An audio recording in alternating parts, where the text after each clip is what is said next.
About 300 architects from the Commonwealth countries agree that there is still significant room for improvement in urban planning and construction to effectively address the challenges posed by climate change.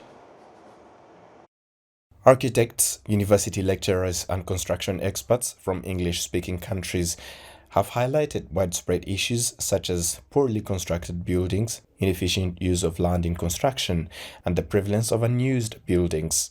We have the regulations in place. We have a law that is governing the Architecture Institute of Architects and the engineers, but sometimes you find that the implementation of that law is where the challenge is. For example, we've been talking about the need to have the right practitioners.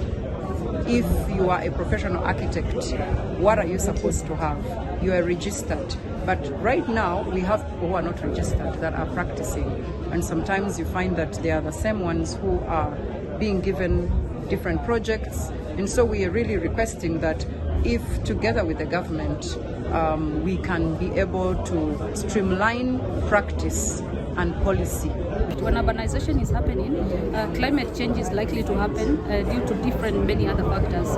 But I want to tell you that the construction industry contributes to more than 30% of the effects, because this is about how we design our buildings. If our buildings are not ventilating very well, we need to use electricity to ventilate them. If our buildings are accumulating a lot of heat, we've not oriented them well, then we need to cool them. If the building materials that we are using to construct are not sustainable, that also brings issues. So if you look at Rwanda, for example, very few, even if you look around where we are standing now, very few buildings are still keeping what we call traditional materials, bricks, stones, wood. So most of these buildings that are coming up are using glass.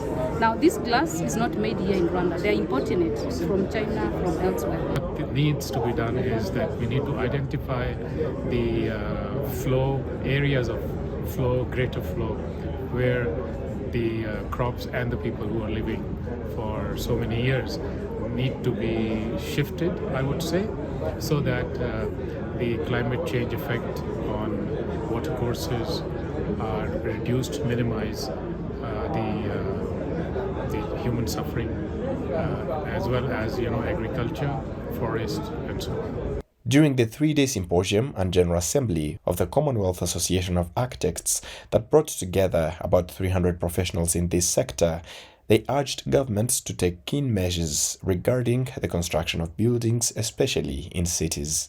The chairperson of the Commonwealth Association of Architects reiterates main areas of focus. Key challenges for us are three things. First is advocacy, so it's making policymakers and the general public aware of the challenges that we face, and also the things that we need to do to capitalize on the opportunities of sustainable urbanization.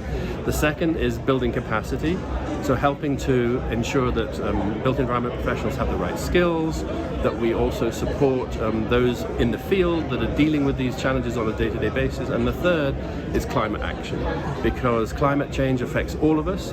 The permanent secretary in the Ministry of Infrastructure, Fidel Abimana, urged these professionals to intensify their efforts in constructing affordable buildings with a focus on proper, effective use of land.